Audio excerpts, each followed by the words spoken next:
Chapter 1.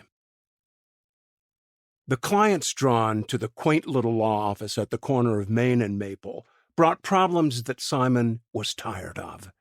Bankruptcies, drunk driving charges, delinquent child support, foreclosures, nickel-and-dime car wrecks, suspicious slip and falls, dubious claims of disabilities. The stock in trade of a run-of-the-mill street lawyer whose law school dreams of riches had faded so dim they were almost gone.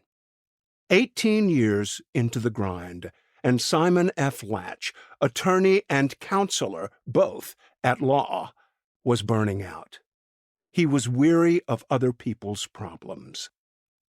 Occasionally, there was a break in the misery when an aging client needed some estate work, like an updated last will and testament.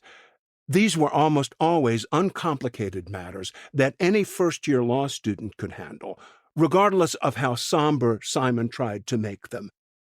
For only $250, he could write, or draft, as he preferred to say, a 3-page simple will, print it on heavy gold bond paper, get it notarized by his staff, and convey the impression that the client was executing something profound. The truth was, half of them didn't even need a will, regardless of how simple, though no lawyer in the history of American jurisprudence had ever said so to a paying client.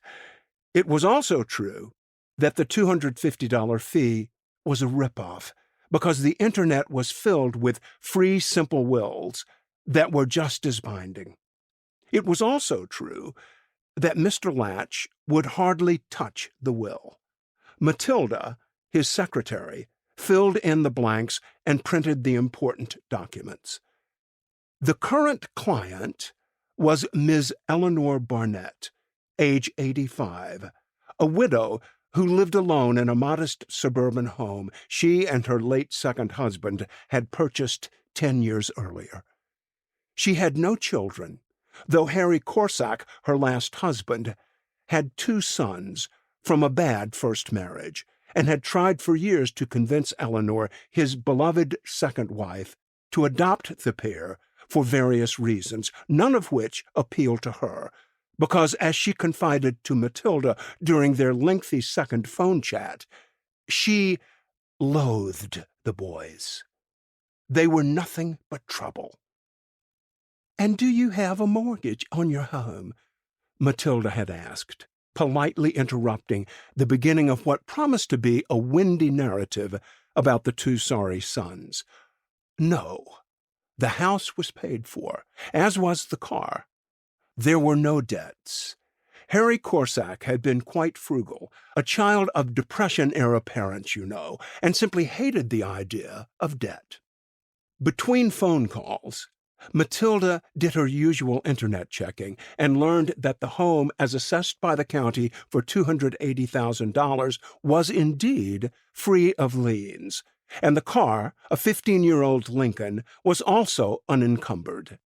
Digging a bit deeper, she found a rap sheet for Clyde Corsack, the elder of the 2 unadopted sons. Decades earlier, he had been caught peddling cocaine and spent 4 years in prison. Ms. Barnett would not discuss any more financial matters over the phone, said she'd rather wait until her meeting with Mr. Latch.